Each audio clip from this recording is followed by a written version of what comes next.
Les mots. Que veulent dire les mots? Ils ne veulent dire que ce que le mental et l'émotif leur permettent de dire. Les mots sont sous l'influence vibratoire de ces deux plans chez l'homme. Si l'homme était conscient, il serait conscient des mots et il s'apercevrait alors que les mots n'ont de fonction que d'alimenter celui qui parle et celui qui écoute. Ils n'ont aucune fonction autre.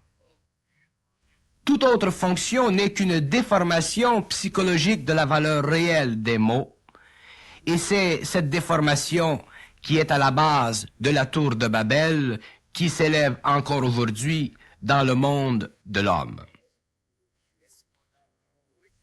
Les mots sont sérieux pour l'homme inconscient, car il croit les créer lui-même.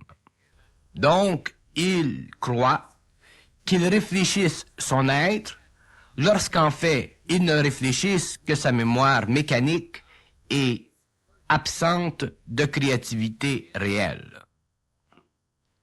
L'homme est tellement impressionnable que les mots ont pour lui une valeur, alors que la seule valeur des mots est une question d'astralité ou de lien émotif entre la forme et l'homme. L'homme est fou des mots et rendu fou par les mots, car il croit que les mots renferment des clés, lorsqu'en fait les clés sont cachées, enfouies dans la vibration des mots. Les mots cancellent l'intelligence lorsqu'ils sont exploités émotivement par l'ego, car ils se fracturent dans leur forme et ne laissent voir que ce que l'ego veut voir par le jeu de ses émotions. Les mots ont été donnés à l'homme afin de lui permettre de penser. Mais ils ne lui ont pas été donnés pour qu'il étouffe son intelligence et corrompe l'intelligence des autres hommes par leur pouvoir vibratoire irréalisé. Les mots viennent de l'esprit et doivent retourner à l'esprit. Autrement dit, ils viennent de l'esprit et doivent faire vibrer l'esprit dans l'homme. Mais ce n'est pas le cas chez ce dernier. Ils viennent de la mémoire et font vibrer la mémoire. Donc ils ne servent pas l'homme ou l'esprit de l'homme, mais les forces astrales inférieures en lui. Les mots créent des images dans le mental de l'homme et ces images deviennent des aspects que l'homme recherche ou veut garder en lui. Car ces aspects ont été créés par des mots auxquels l'homme s'attache. L'homme inconscient ne peut pas vivre sans attache. Il est confortable dans l'attachement et pourtant c'est l'attachement qui le sévère de lui-même, de l'esprit, de l'intelligence réelle.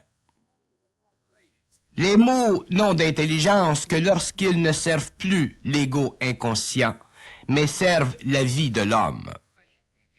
Grande différence entre le service à l'ego et le service à la vie de l'homme. L'ego inconscient, c'est une réflexion des mots, des pensées qui sont des mots intériorisés. Et la vie de l'homme, c'est l'activité de l'esprit de l'homme dans la matière. Tant que les mots n'ont pas été libérés de l'ego, ils ne servent que les formes ou les forces inférieures dans l'homme, et l'homme alors ne peut sentir son esprit à travers les mots. Il ne sent que lui-même, qu'une mémoire activée et sans vie réelle. Les mots semblent donner une dimension de réalité à l'homme, car il a besoin d'eux pour mesurer son état psychologique. Or, son état psychologique n'est qu'un reflet très inférieur de l'esprit, qui se cache dans la vibration des mots et non dans la forme. Les mots ont de l'utilité, car ils permettent à l'homme conscient de réaliser qu'ils servent à transmuter le matériel émotif de l'homme afin de le raffiner, ce que nous appelons l'expérience. Car dans l'expérience, l'homme doit se servir des mots ou des pensées pour prendre conscience de l'expérience et voir où elle le mène. Mais tant que l'homme n'a pas perdu l'émotion dans ses mots, parlés ou entendus, il ne peut réaliser que l'esprit est derrière tout ce qui est vie dans l'homme. Les mots permettent à l'homme de comprendre son expérience, par comparaison, alors qu'il devrait comprendre son expérience vibratoirement, sans forme, afin de ne pas avoir à y penser et ainsi ne pas avoir à en souffrir psychologiquement. Dans le passé de l'homme, les mots ont été associés avec l'intelligence, avec l'intellect humain. Demain, ils seront associés avec l'esprit dans l'homme. Et lorsque l'esprit sera en puissance dans l'homme, ils deviendront énergie et pouvoir. Les mots ne peuvent pas donner à l'homme inconscient ce qu'il cherche, car ils sont canalisés en lui selon le degré de relation qui existe entre son mental et son esprit. Or, le mental de l'homme inconscient est tellement loin de l'esprit que ce dernier ne peut se faire réaliser que par intuition. Et l'intuition est la seule porte par laquelle l'esprit peut se manifester à l'homme tant qu'il n'a pas compris la nature des mots. Alors seulement l'esprit peut-il communiquer avec lui. Lorsque les mots ont été tués dans l'homme, que la forme n'a plus d'importance, l'homme commence à communiquer avec l'esprit de plus en plus, jusqu'à ce que les mots qu'il parle soient le produit de l'activité créative de l'esprit à travers la forme. Les mots ont le pouvoir de détourner l'homme de son intelligence créative, ou de canaliser cette intelligence créative s'il possède un état de conscience supérieur. La conscience humaine est supportée par les mots, mais elle est aussi restreinte par les mots, qui ne prennent pas racine dans l'esprit, mais plutôt dans la mémoire seulement. Les mots tentent l'ego, car ils lui donnent l'impression d'être intelligent, alors que son intelligence n'est que mécanique, c'est-à-dire sans fondement réel. Car pour que l'intelligence de l'ego ait un fondement réel, il lui faut être sans réflexion. Tant que l'homme n'a pas saisi le sens de ses paroles, le sens interne de ses paroles, le sens qui lui permet de sentir la vibration de son intelligence, il n'est pas dans l'intelligence des mots, il ne vit que de la réflexion de l'ego à travers les mots. Et cette réflexion, bien qu'elle puisse dénoter une forme d'intelligence, n'est pas intelligence réelle, car l'intelligence réelle ne peut être qu'absolue dans sa vibration. Comme l'intelligence réelle est absolue dans sa vibration, son énergie fait vibrer l'ego et doit être absorbée par lui mentalement et émotivement. Si les plans subtils ont été ajustés, l'homme perçoit l'intelligence d'une façon catégorique et absolue. Sinon, il l'aperçoit d'une façon relative et ambiguë. Les mots traduisent dans la vie le portrait de la vie, tel que peint par l'intelligence créative, lorsque l'homme est conscient. Mais cette vision de la vie, telle que peinte par l'intelligence, ne peut être perçue, absorbée par l'ego, que s'il a suffisamment d'intuition pour la recevoir. Sinon, l'ego s'opposera à l'intelligence dans les mots et dès qu'il s'y oppose, il se sévère de l'énergie vibratoire de la forme qui peut l'ouvrir sur la réalité absolue et inconditionnelle de l'intelligence pure. Une des grandes difficultés vis-à-vis les mots que connaîtra l'homme nouveau sera liée à une ancienne habitude de toujours chercher, à travers les mots, une vérité quelconque. La recherche d'une vérité est une recherche de l'ego pour se sécuriser. Cette recherche ne fait pas partie de l'intelligence pure chez l'homme.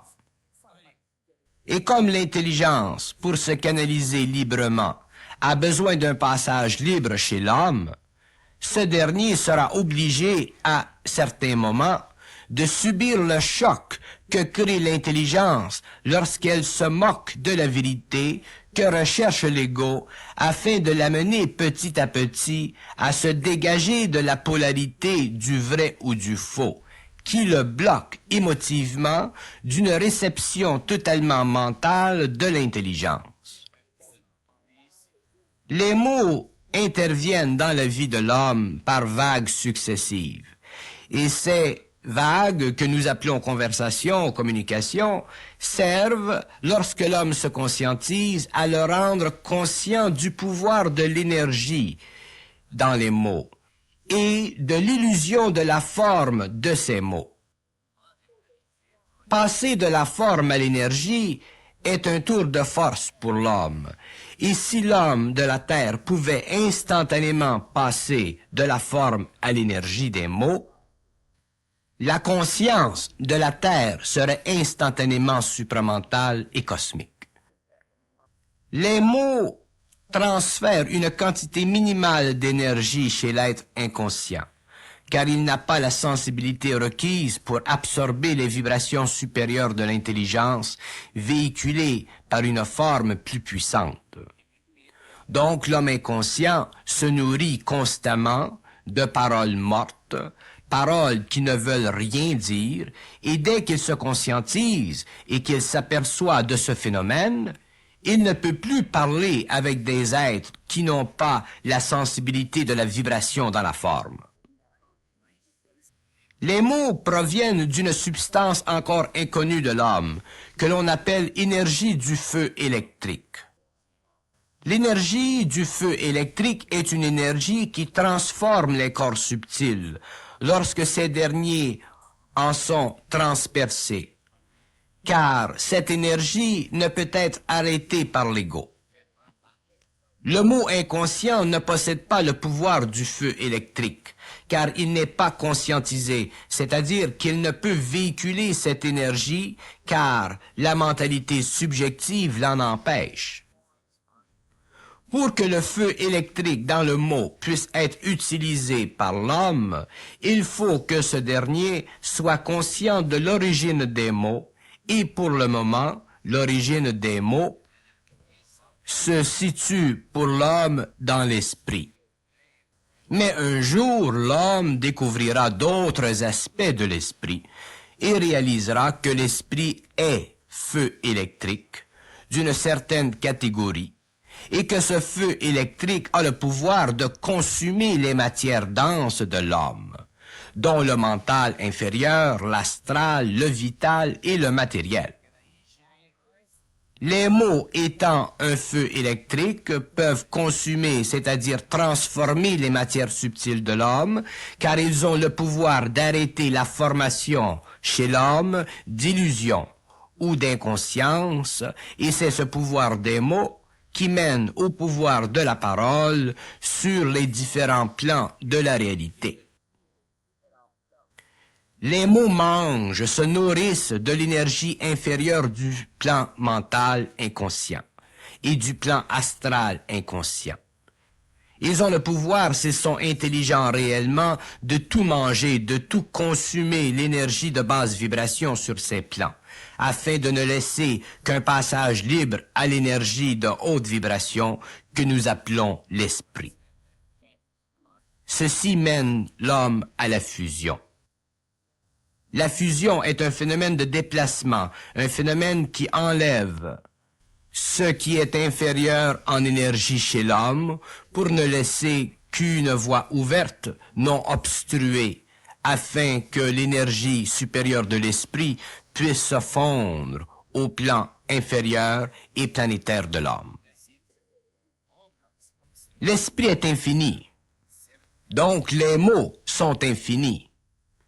Mais pour que l'homme bénéficie des mots, il faut qu'il puisse les absorber vibratoirement au niveau de leur feu électrique, car c'est dans cette expérience que l'esprit remplace le voile ou le vieil ameublement de l'ego pour lui faire voir un ameublement totalement neuf et sans mémoire. Les mots ne peuvent instruire l'homme que s'il perd intérêt dans leur signification, pour ne prendre conscience que de leur impact, de cet impact qu'ils créent sur les plans subtils. C'est toujours le phénomène du choc qui crée la consommation par le feu électrique, dont sont faits les mots. Les mots ont le pouvoir de changer la conscience de l'homme, pourvu que lui ait la capacité d'en absorber l'énergie. Tous les hommes ont différents niveaux de sensibilité. C'est pourquoi ils n'ont pas tous la même capacité d'absorber l'énergie du feu électrique véhiculé dans les mots, par celui qui sait la faire passer, cette énergie. Les mots conscients font trembler l'homme, car il est construit de formes. Et sa personnalité réfléchit la totalité de l'énergie inférieure de ces formes. Dès que cette énergie est élevée en vibration par le choc des mots, elle cherche à se canaliser par les voies les plus faciles, les plus rudimentaires, dont le doute est la plus grande. Car le doute cherche à rééquilibrer ce qui a été troublé dans l'énergie de l'homme. Le doute veut maintenir le statu quo. Le doute, c'est l'homme planétaire face à l'homme cosmique.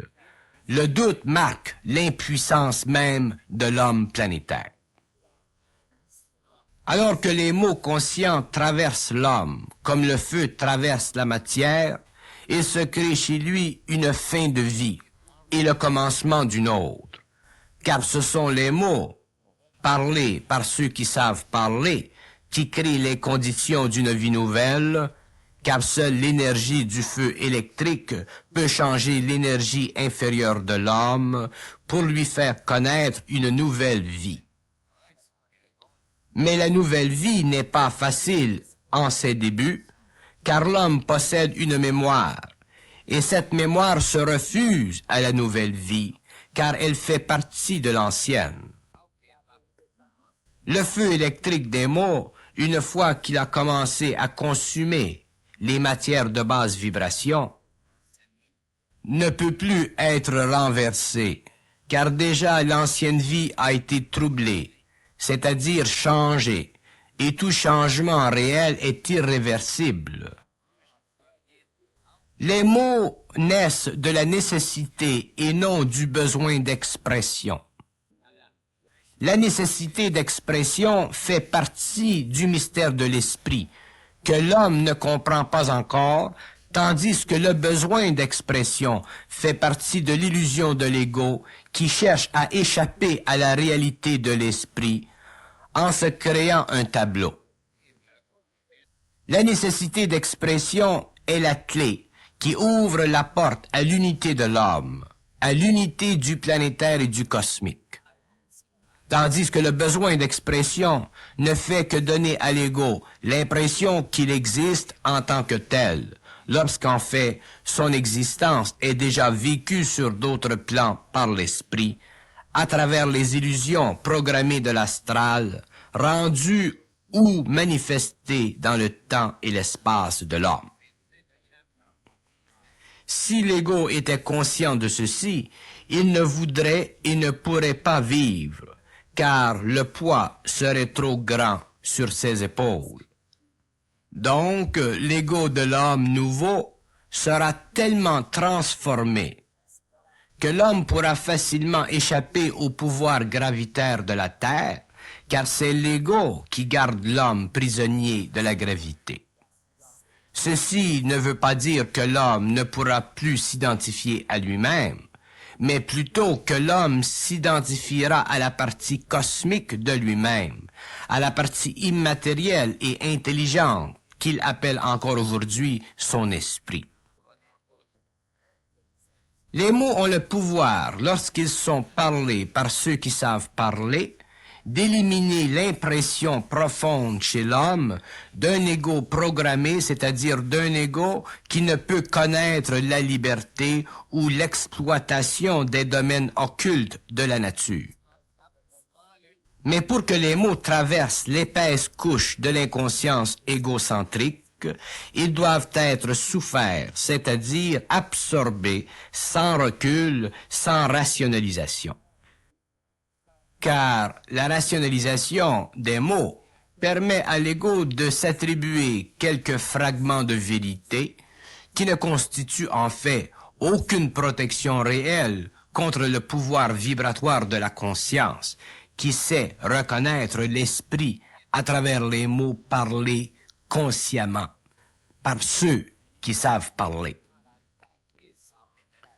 L'origine des mots est cachée dans l'origine du temps, et l'origine du temps fait partie du grand mouvement de l'atome dans l'univers. Or, l'atome produit un son, et lorsque ce son est arrivé à un haut taux de vibration, à cause du mouvement sans fin de l'atome, le mot naît, car le mot est créé par l'énergie en mouvement, et c'est ce mouvement incessant qui crée l'infinité de l'intelligence, qui peut être véhiculé par des mots.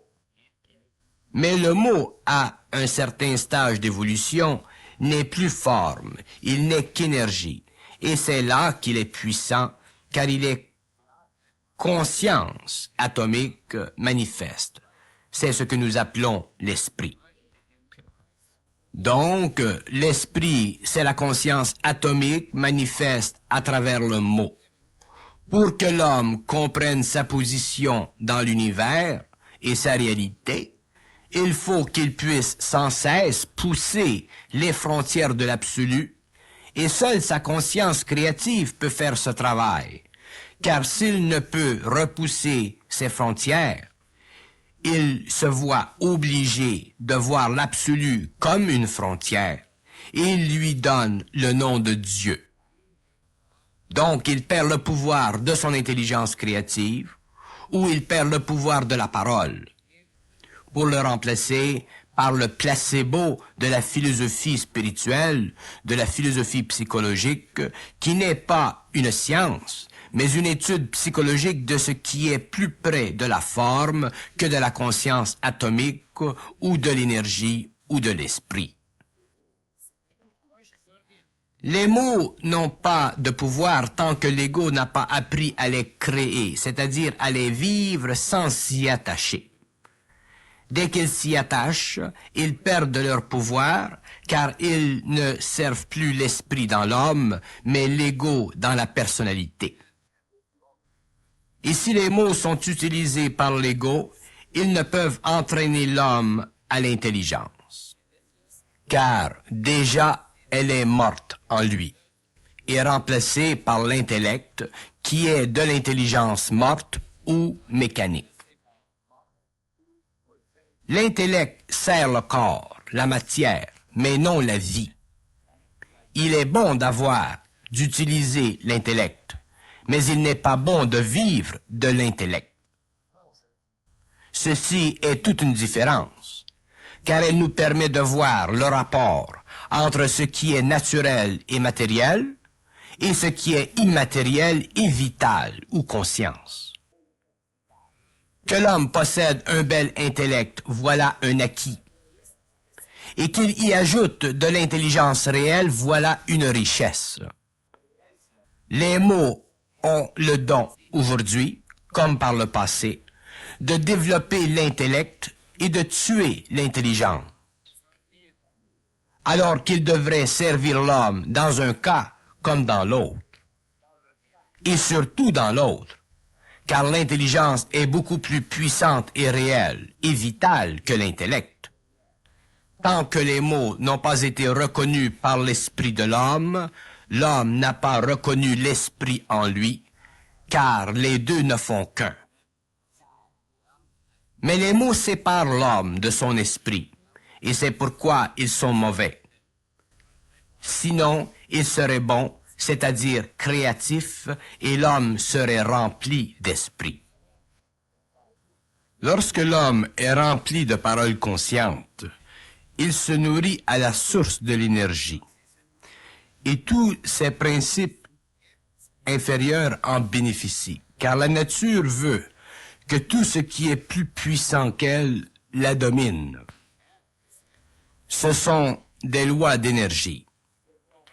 Les mots inconscients contaminent l'esprit, car la forme qu'ils créent s'accumule sans cesse et enveloppe l'ego d'une couche d'énergie qui ne peut être délogée que par le bombardement de paroles conscientes qui, à cause de leur taux vibratoire, réduisent petit à petit la résistance émotive que créent les mots imparfaitement assimilés par l'ego.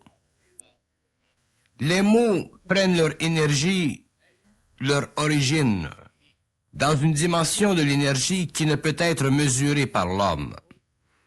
Et comme l'homme ne peut mesurer cette énergie, il doit la comprendre parfaitement. Donc, il est obligé de la vivre parfaitement s'il veut être en harmonie avec elle. C'est ce que nous appelons la conscience supérieure. Pour que l'homme comprenne parfaitement les lois d'énergie des mots, il doit avoir accès à cette dimension de l'énergie par le biais du double éthérique. C'est ce que connaîtra l'homme nouveau. Les mots, tant qu'ils ne seront pas exprimés par la voie normale de l'esprit, seront exprimés par la voie inférieure du mental collectif de l'homme. Et l'homme ne pourra comprendre la nature des mystères, car pour comprendre les mystères, l'homme doit être libre du mental collectif, auquel il appartient à cause de sa mémoire subjective. Évidemment, le mental collectif est très différent du mental individuel, et c'est pourquoi la science des mots ne fait pas encore partie de la conscience humaine, car l'être humain est encore à la recherche de son identité, et il ne découvrira son identité que lorsqu'il aura confronté la mémoire du mental collectif avec la mémoire de l'énergie de la forme, qui transforme la mémoire collective en épuisant le lien psychologique entre l'ego et la forme du mot. Dès que cet épuisement est créé, l'ego, l'homme, ne peut plus nier sa réalité nouvelle, car déjà, il prend conscience de son identité.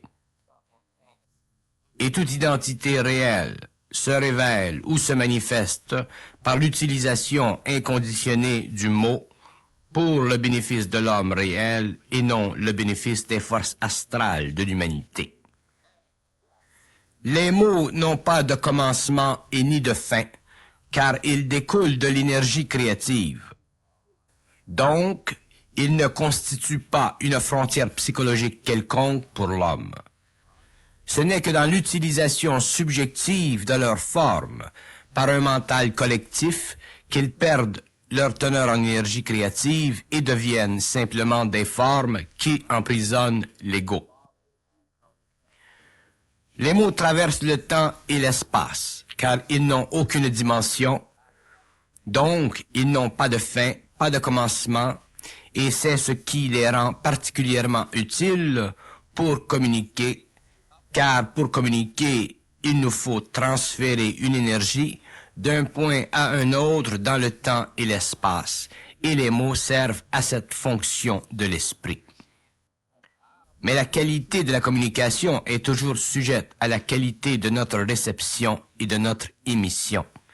Et c'est ici que l'intuition, la télépathie, deviennent de nouvelles voies d'expression pour l'homme qui lui facilitera la tâche d'exprimer sa conscience dans le temps et l'espace. Les mots n'ont pas fini d'évoluer dans leur fonction créative. Au contraire, l'homme commence à communiquer, à parler, mais ce commencement est neuf, car le matériel communiqué ne sera plus le même que celui qu'il a connu. Donc, la connaissance changera la conscience de demain, et cette conscience fera grandir la connaissance, car les deux vont de pair, lorsque l'homme, l'ego, connaît le mystère des mots. Il est aussi important à l'homme de connaître le mystère des mots de la parole qu'il est important d'être conscient, car l'un va avec l'autre. Pour un homme conscient, le mystère des mots devient de plus en plus évident, donc la conscience de plus en plus créative, donc la science de tous les plans de plus en plus évidente aussi. Et c'est cette évidence qui permettra à l'homme de faire éclater l'atome du centre mental pour le raccorder à l'intelligence infinie ou la conscience atomique. C'est dans la conscience atomique que l'homme comprendra les mystères de la création qui lui permettront de décider créativement des alternatives à l'involution. C'est la compréhension des mystères du temps qui lui permettra de découvrir la science du son et de la lumière, et d'appliquer cette science à un nouveau mode de communication énergétique qui rendra le mental de l'homme exclusivement émetteur. Lorsque le mental humain sera devenu émetteur, il sera impossible à l'homme de penser subjectivement, et il pourra alors corriger les erreurs de l'involution créées par la pensée subjective, où les mots, au lieu d'être utilisés par l'esprit, furent utilisés par des forces qui ne sont pas de l'homme, mais de la mort. Les mots coïncident avec l'énergie profonde de la vie, lorsqu'ils sont conscients. Au fur et à mesure que cette conscience se développe chez l'homme, il devient ce qu'il doit être, créateur, c'est-à-dire libre de voir avec son esprit. Le cercle est alors fermé et aucune force inférieur à lui-même ne peut plus retarder son évolution, car son mental n'est plus collectif mais individualisé, de sorte que l'identité est équivalente à la réalité de l'éther, où le planétaire est élevé au niveau cosmique. Les mots, dans leur contexte psychologique, ne servent qu'à influencer l'homme par le biais de l'émotion. Dans leur contexte vibratoire, ils servent à corriger cette influence afin d'élever la conscience humaine et planétaire. L'homme a beaucoup de difficultés à s'imaginer ce que veut dire son identité et ce que signifie identité. L'identité de l'homme est le produit de la descente de l'esprit sur le plan mental. Donc, pour que cette descente s'effectue, il faut que la forme des mots soit réadaptée à cette expérience. Et pour que la réadaptation ait lieu, il faut que l'homme réalise que les mots n'ont de limite d'expression qu'en fonction de son émotivité. Sinon, ils sont infinis en expression, car ils sont esprit manifeste et l'esprit est infini. Il est évident que l'esprit n'a pas besoin de se servir de la forme pour habiter le mental humain, seulement de l'énergie. Mais il doit se manifester par la forme, car elle lui sert de transfert, de transport dans le temps. Un jour, dans un avenir certain, l'homme reconnaîtra que les ovnis, par exemple, sont des mots ou des formes tellement perfectionnées, autrement dit tellement remplies d'esprit, qu'ils servent à des races étrangères pour se transporter dans le temps et l'espace. Donc, ceci veut dire que l'homme découvrira au fur et à mesure que sa civilisation évoluera que le mot, la parole, peut se faire ou se rendre matériel. C'est ainsi que la parole se fait chair, qu'elle se fait matière. Mais pour que ceci soit réalisé par l'homme dans son expérience, il lui faut reconnaître les limites foncière de sa psychologie subjective vis-à-vis la signification des mots. Les mots sont éternels dans ce sens qu'ils font partie de la réalité de la conscience atomique et qu'avec le temps, au fur et à mesure que cette conscience se perfectionne, les mots, les paroles, les pensées peuvent devenir matériels.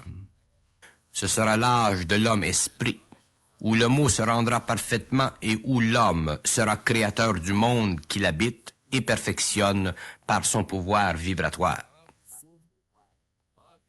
Les mots devront éventuellement reproduire l'esprit dans l'homme. Ceci veut dire que l'homme devra un jour reconnaître le pouvoir vibratoire des mots, et ceci ne peut être possible que s'il perd la mémoire psychologique des mots et commence à vivre les mots sur le plan vibratoire. Alors l'ego n'intervient plus dans le choix des mots, c'est-à-dire qu'il n'est plus influencé dans ce qu'il dit ou pense. Alors les mots sont libres et grandissent en puissance. Mais l'ego a peur de ces mots qu'il ne peut influencer, car il a peur de dire des mots pesants d'implication, et ceci, ou plutôt c'est ici, qu'il freine la descente de l'esprit dans son mental et qu'il retarde son identité, car il se sent plus sécure dans le mental collectif. Les mots ne peuvent pas être corrigés par l'ego. Ils doivent être créés par l'esprit ou l'intelligence qui anime les plans supérieurs de l'homme, dont le mental est la dimension réceptrice. Tant que l'ego cherche à corriger ou à influer sur les mots, il perd conscience de la vibration à l'intérieur de la forme et se coupe de la réalité intuitive de son être. Donc, il se raccorde à des plans d'intelligence ou d'énergie inférieurs qui peuvent facilement le manipuler, car il leur a accordé par le fait même le pouvoir de créer des mots ou des pensées qui lui conviennent émotivement et psychologiquement. Donc, il perd contact avec la partie cosmique de l'homme, l'esprit. Il devient alors difficile pour lui de développer un double, car l'énergie émotive et mentale nécessaire au développement du double est utilisée pour maintenir l'astral et le mental inférieur. Les mots inconscients pervertissent l'homme, car ils n'ont pas de puissance réelle. Ils n'ont qu'un pouvoir d'influence parce que l'homme possède une mémoire. Donc l'homme peut facilement être maintenu dans un état d'assujettissement jusqu'au jour où il découvre l'illusion de la forme. Tant que l'homme n'aura pas conscience de l'esprit, il ne pourra jouir de rien, car il ne pourra établir l'ordre dans la vie qui convient à son esprit. Donc il sera toujours déçu de la vie. Et pour vivre selon les lois de la vie, il ne faut pas pouvoir être déçu, car être déçu veut dire ne pas avoir de pouvoir dans la vie. Et là où la déception pénètre dans la vie de l'homme, c'est par le biais de la parole, car la parole inconsciente ne peut créer les conditions qui permettent à l'homme de ne jamais être déçu. La déception de l'homme va à l'encontre des lois de la parole, car elle naît de son inhabilité de faire descendre l'esprit dans le monde de l'expérience. Les mots ont autant le pouvoir de changer la vie de l'homme qu'ils ont le pouvoir de bloquer sa vie, car ils déterminent sa façon de penser. Et la façon de penser doit coïncider avec l'intelligence et non avec l'attitude subjective de l'ego. L'homme conscient de la 6e race sera le premier homme de la Terre à réaliser que les mots conscients sont la vie, et cette réalisation sera tellement vaste de conséquences que la conscience sera sur la Terre dans un espace très écourté de temps, à partir du moment où l'esprit sera dans la matière. Les mots ne seront plus simplement des formes créées par un esprit très primitif, mais par un esprit très près de l'homme. Les mots seront tellement importants que l'homme ne pourra plus les employer ou les créer sans conséquence. Les mots inconscients sont caractériels, dans ce sens qu'ils font partie du caractère de l'homme. Lorsque le caractère change, se transforme selon l'élévation de conscience, les mots changent et leur emploi devient différent selon l'évolution de cette conscience. C'est à partir de ce moment dans la vie de l'homme que les mots deviennent vivants, c'est-à-dire qu'ils prennent une signification de plus en plus précise en ce qui concerne la vie de tous les jours et la vie mentale. Les mots deviennent alors un baromètre de la vie et l'homme apprend à écouter attentivement les mots qu'il parle afin de prendre de plus en plus conscience de l'activité créative dans sa vie. Les mots doivent être utiles à l'homme. Ils doivent lui indiquer, selon leur vibration et leur forme, la temporanéité des événements. C'est par la vibration du mot, de la parole consciente, que l'homme peut réaliser parfaitement le rythme des événements qui affectent sa vie. C'est par la vibration dans la parole consciente qu'il peut savoir précisément si le temps est propice ou non pour telle ou telle action. Car la vibration du mot fait partie de l'activité créative qui se situe dans le plexus solaire. Et c'est de ce centre que l'homme perçoit bien la nature des événements. Alors les mots sont beaucoup plus que de simples agencements de sons. Ils renferment des forces de vie qui, une fois perçues par l'homme conscient, deviennent sa nouvelle intelligence, sa nouvelle voie d'expression. L'homme nouveau découvrira la nature des mots et réalisera qu'ils portent en eux la totalité de la vie exprimée. Et tant que l'homme ne pourra utiliser les mots de façon créative et consciente, il ne pourra réaliser qu'ils font partie intégrante de sa conscience supérieure. Donc, il ne pourra avoir ou développer cette conscience supérieure. L'intelligence créative est subtile à un tel point que celui qui en est conscient ne peut faire autrement que d'en être bénéficiaire.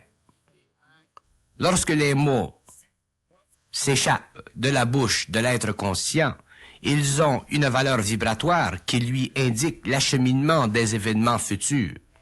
Plus il est conscient, plus cette précognition devient précise et viendra le jour où l'homme conscient, l'être de la 6e race, à cause de sa sensibilité vibratoire, pourra parler et de là connaître son avenir ou l'avenir en général dans des détails de plus en plus inusités.